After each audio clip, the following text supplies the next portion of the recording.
రాజకీయాలకు అతీతంగా అభివృద్ధి చేపట్టామని, అభివృద్ధి చేస్తున్నామని ఒంగోలు శాసనసభ్యులు బాలినేని శ్రీనివాసరెడ్డి అన్నారు. ఒంగోలు 47వ డివిజన్లోని ఎన్జీఓ కాలనీలో డివిజన్ అధ్యక్షుడు చావలి శ్రీనివాసరావు, మాతా శిశు వైద్యశాల డైరెక్టర్ సాధం విజయలక్ష్మి, కావేరి ఆనందరావు నేతృత్వంలో 25 కుటుంబాలు తెలుగుదేశం పార్టీ నుంచి వైఎస్ఆర్ కాంగ్రెస్ పార్టీలో చేరాయి. ఆవుల కోటేశ్వరరావు, రాంబాబు, లక్ష్మి, మర్రి సుబ్బయ్య, మూరబోయిన శ్రీకాంత్, మూరబోయిన వాసు, జాలారి శ్రీనివాసులు, మూరబోయిన సుకన్య, సాదం అంజనాదేవి, రాజసులోచన, లావణ్య, మిండా సీను, అంజలి, గౌరుబోయిన సీను, పెయ్యల రామకృష్ణ, నల్లగల్లు అయ్యప్ప, మల్లిబోయిన పద్మ, కటారి రమణయ్య, కటారి రమణమ్మ, మర్రి సురేష్, గుమ్మడి తిరుపతయ్య కుటుంబాలకు బాలినేని శ్రీనివాసరెడ్డి పార్టీ కండువాలు కప్పి సాదరంగా ఆహ్వానించారు. ఈ సందర్భంగా బాలినేని ప్రసంగిస్తూ 47వ డివిజన్లో తెలుగుదేశం పార్టీ అభ్యర్థి కార్పొరేటర్గా గెలిచినా కూడా 374 మందికి ఇళ్ల పట్టాలను ఈ డివిజన్లో ఇచ్చామని చెప్పారు. కేశవరాజు కుంట వద్ద పెళ్లి కానుక అంటూ టీడీపీ మహిళా నాయకురాళ్లు 180 మందికి దొంగ పట్టాలు ఇచ్చిన జనార్దన్ నేడు ప్రభుత్వం కొనుగోలు చేసే పేదలకు ఇళ్ల పట్టాలు ఇస్తుంటే దొంగ పట్టాలు అంటూ మాట్లాడటం జనార్దన్ నైజానికి నిదర్శనమన్నారు. తాను 30 సంవత్సరాలకు పైగా రాజకీయాల్లో ఉన్న జనార్దన్ లాగా సభ్యత సంస్కారం మరిచి మాట్లాడే వ్యక్తులను తాను చూడలేదని, కానీ నేడు పిల్ల సైకో అంటూ తన కుమారుణ్ణి మాట్లాడుతున్న జనార్దనే పెద్ద సైకో అయి ఉంటాడని ఎద్దేవా చేశారు.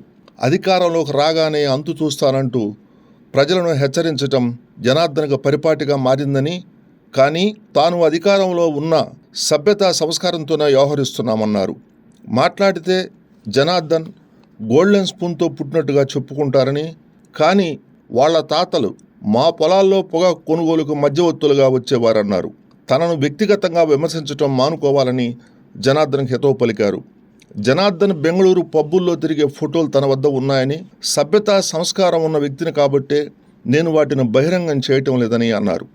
ఇప్పటికైనా ప్రజల వాస్తవాలు గమనించి వచ్చే ఎన్నికల్లో తనను అఖండ మెజార్టీతో గెలిపించాలని విజ్ఞప్తి చేశారు. కార్యక్రమంలో వైసీపీ నగర అధ్యక్షుడు కటారి శ్రీనివాసరావు, పార్టీ నాయకులు గొర్రెపాటి శ్రీనివాసరావు, గంటా రామానాయుడు, కటారి ప్రసాద్, బొట్ల సుబ్బారావు, చావలి శివ, గృహలక్ష్మి, వాణి, అంగిరేకుల గురవయ్య, మోడుబైన సురేష్, సిహెచ్ సుబ్రహ్మణ్యం, ఏడుకొండలు, సాధవ నరసింహారావు, బుజ్జి, ఆవుల మనోజ్ కుమార్, లక్ష్మీకాంతం తదితరులు పాల్గొన్నారు.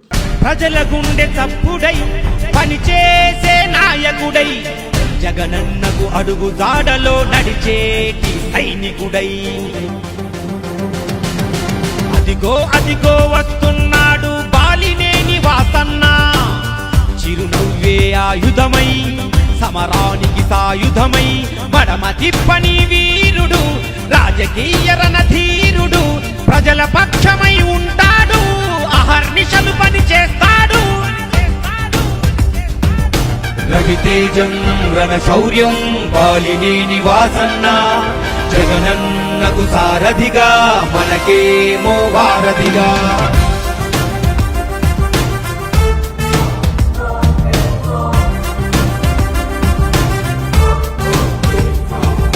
చీకటి బతుకుల్లో వేకువ వెలుగులకై, పేదల గుండెల్లో ఆశలు నింపుటకై, జనగలమే తన బలమై, జనహితమే తన మతమై, ప్రభవించిన సంభవమై, ప్రజా సంకల్పమై. ఓ బాలినేని వాసన్న, ఓ బాలినేని వాసన్న.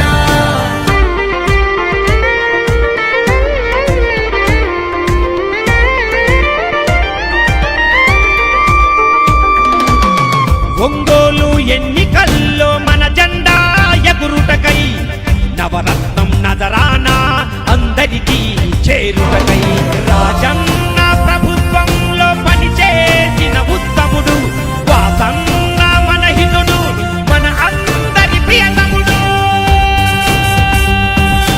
రవితేజం రణశౌర్యం బాలినేని వాసన్న, జగనన్నకు సారథిగా మనకేమో వారధిగా.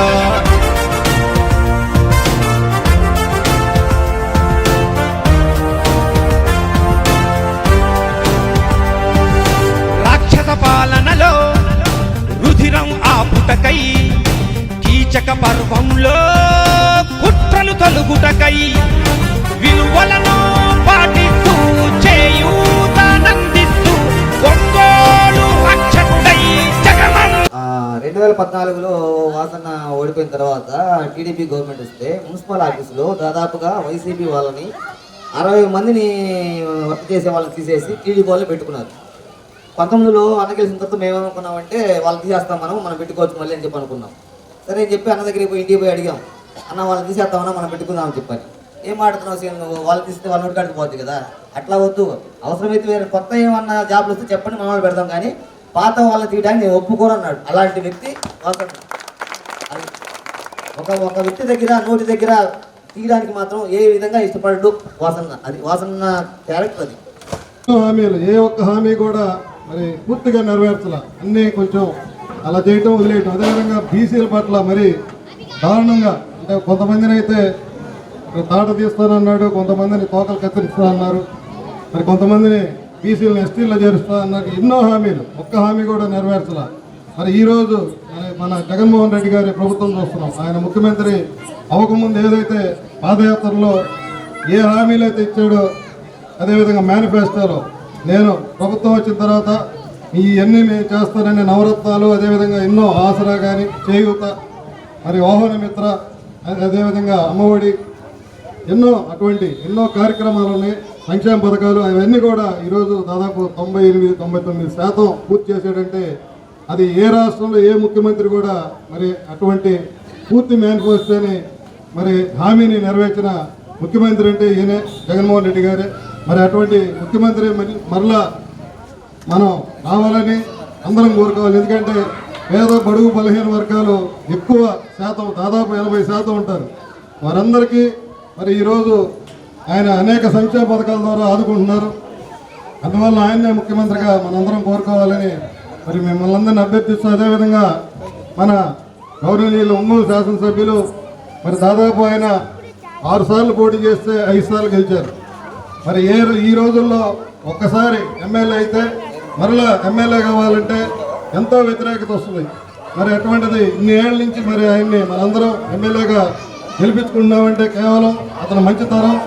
ఎవరైతే ఆయన దగ్గరికి ఏ సమస్య వచ్చి మరి ఆర్థికంగా కానీ మరి ఏదైనా హెల్త్ పరంగా ఎట్లా వచ్చినా కూడా ఎవరిని ఇబ్బంది పెట్టకుండా ఆయన శక్తి మేరకు అందరినీ సమస్యలు తీర్చే మంచి వ్యక్తిత్వం. మరి అదేవిధంగా ఈరోజు రీసెంట్గా చూసాం ఈ మధ్య. మరి ఈరోజు మీ అందరూ తెలుసు, వైఎస్ఆర్ పార్టీ వచ్చిన తర్వాత, జగన్మోహన్ రెడ్డి గారు ముఖ్యమంత్రి తర్వాత ఎన్నో పథకాలు మరి ఈరోజు అందరికి అందుతున్నాయి. గతంలో ఒక పెన్షన్ కావాలంటే తెలుగుదేశం నాయకుడు సంతకంగా కావాలా, జన్మభూమి కమిటీని పెట్టి చాలా ఇబ్బంది పెట్టిన పరిస్థితులు ఉన్నాయి. కానీ ఈరోజు పెన్షన్ అయితే 60 సంవత్సరాలు రాగానే మీ సచివాలయంలోనే మీరు అందరూ కూడా వాలంటీర్లు వచ్చి నోట్ చేసుకొని వాళ్ళకి పెన్షన్లు కానీ మన పథకాలు, అమ్మఒడి కానీ ఇవన్నీ కూడా పేదవాళ్ళంతా పథకాలు నేరుగా జగన్మోహన్ రెడ్డి గారు బటన్ నొక్కితే పడుతున్న పథకాలు గుర్తుపెట్టుకోవాలి కూడా ఈ సభాముగా తెలియజేసుకుంటా ఉన్నాం. గతంలో పథకాలు అనేది ఉండేది కాదు, ఉన్నా డైరెక్ట్గా ఇచ్చేవాళ్ళు కాదు, మధ్యలో బ్రోకర్లు ఉండేవాళ్ళు. కానీ ఈరోజు నేరుగా మీ అకౌంట్లో గారు పడుతున్నాయి అంటే అది గుర్తుపెట్టుకోవాలి కూడా ఈ సభాముగా తెలియజేసుకుంటా ఉన్నాం. మరి ఇటీవల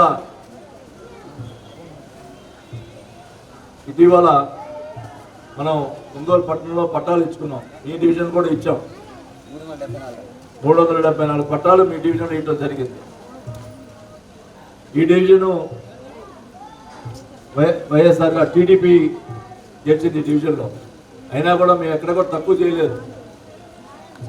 ఎవరు అర్హులు ఉన్నారో వాళ్ళందరికీ కూడా పట్టాలు ఇవ్వాలి, ఒక పార్టీ అనేది చూడకుండా పట్టాలు ఇచ్చారు తప్ప.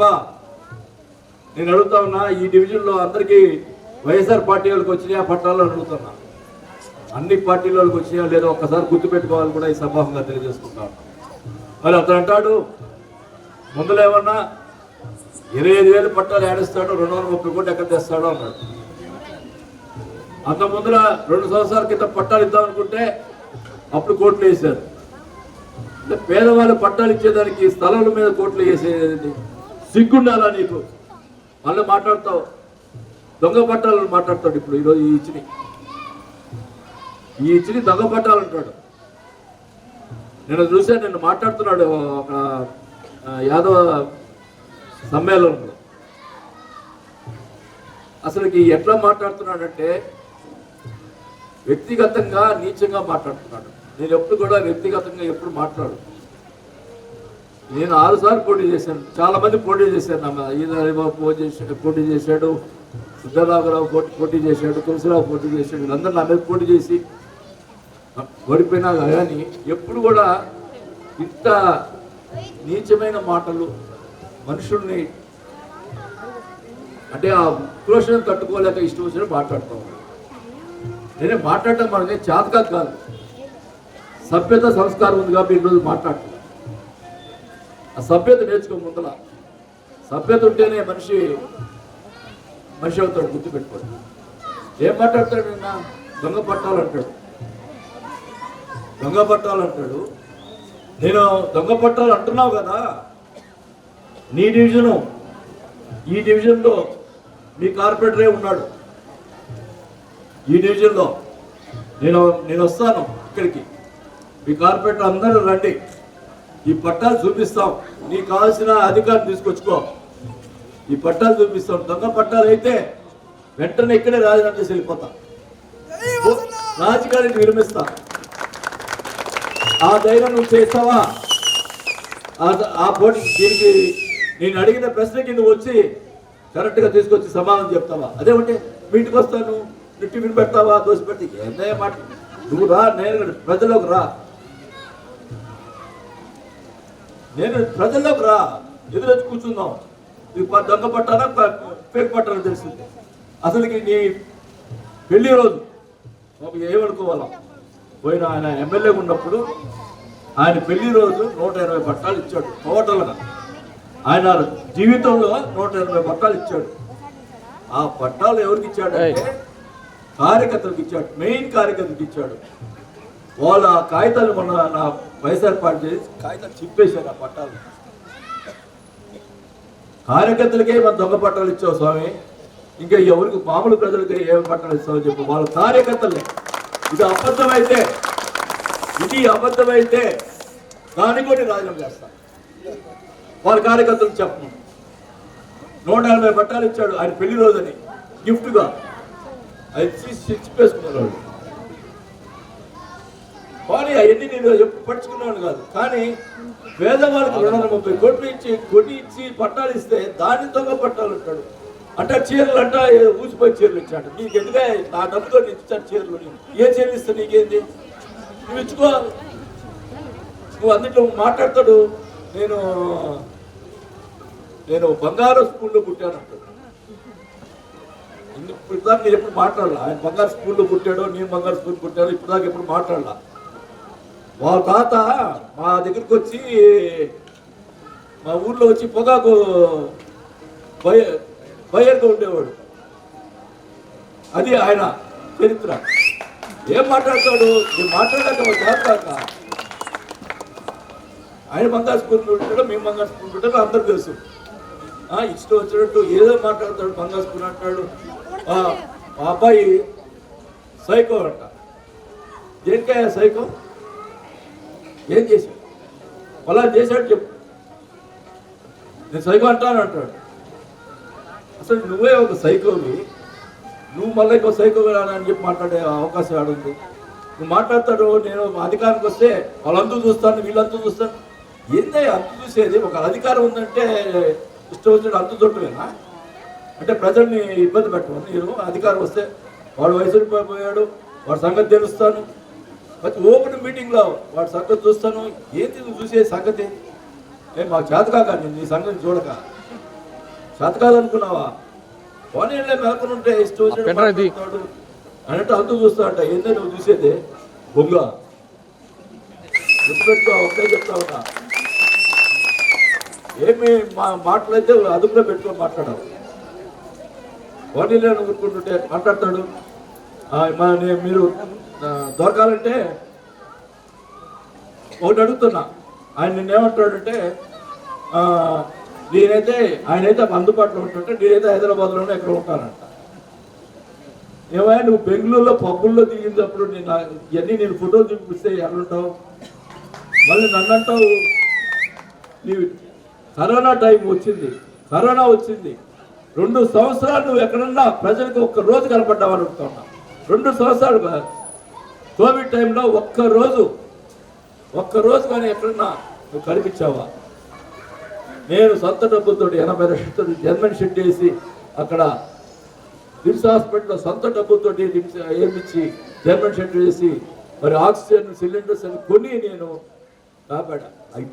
ప్రజలు ఇబ్బందులు ఉన్నప్పుడు చూడాలయ్యా, అంతేగాని నువ్వు ఇప్పుడు వచ్చి నేను మగోడిని నేను ఇది అంటే ఎంతవరకు అవుతుంది?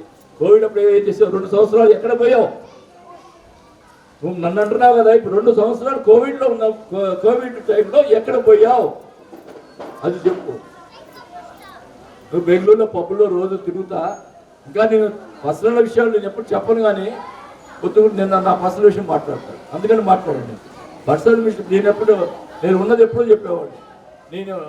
నాకు ఏ అలవాట్లు లేవు, ఎప్పుడైనా ప్యాకాట్ ఆడతాను చెప్పి నేను డైరెక్ట్గా చెప్పేవాడు. నీలాగా సిగ్గు లేకుండా దొంగ మాటలు దొంగ కాయలు నాకు అంత చేత కాదు. నాకు ఎటువంటి తప్పుడు కథలు లేవు నా దగ్గర. కరెక్ట్గా ఒకటే చెప్తా ఉన్నాం, నువ్వు మాట్లాడటం మానుకో. ఏమైనా నేరుగా ఉంటే నిజాలు మాట్లాడు, అంతేగాని తప్పుడు మాట్లాడదాక. ప్రజలకు ఇచ్చినటువంటి పట్టాలు నువ్వు ఇప్పుడైనా చెప్తున్నా, ఛాలెంజ్ చేసి చెప్తున్నా. నువ్వు పొద్దు గూకులు దొంగ పట్టాలు అలాంటి ఊరుకోరు, ప్రజలే తిరగబడతారు. నేను ఇదే చెప్తున్నా, 9 నెలల్లో మళ్ళీ అధికారులు వస్తున్నాం, మీ అందరి దయలో వస్తున్నా.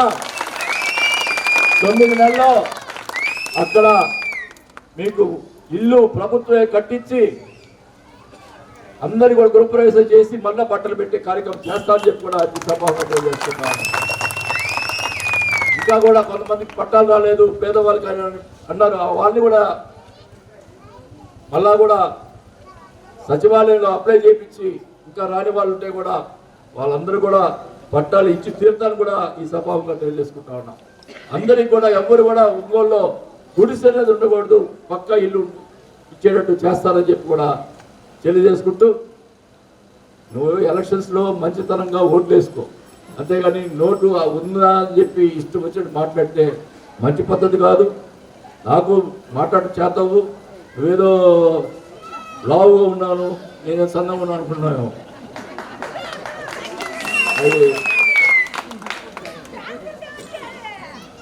అది గుర్తుపెట్టుకొని ప్రవర్తించని చెప్పి కూడా తెలియజేసుకుంటూ, మరి ఈరోజు 20 కుటుంబాలు వాళ్ళ భార్యాభర్తలతోటి పార్టీలో చేస్తున్నందుకు వారిని ఆహ్వానిస్తూ, మరి రేపు జరగబోయే ఎలక్షన్స్లో మీ అందరి దయతోటి నేను చివరిసారిగా పోటీ చేయాలనుకుంటున్నా. మీ అందరి దయతోటి గెలిస్తే తప్పకుండా మీ రుణం నేను తెచ్చుకుంటానని చెప్పి కూడా తెలియజేసుకుంటూ, మరి ఈరోజు ఈ కార్యక్రమాన్ని నిర్వహించినటువంటి శ్రీనివాస్ గారికి, మన మిత్రులకి, మరి ఆనందరావు గారికి, కొండల గారికి, మరి మిత్రులందరూ కూడా పేరు పేరున ధన్యవాదాలు తెలుపుకుంటూ సెలవు తీసుకుంటాను.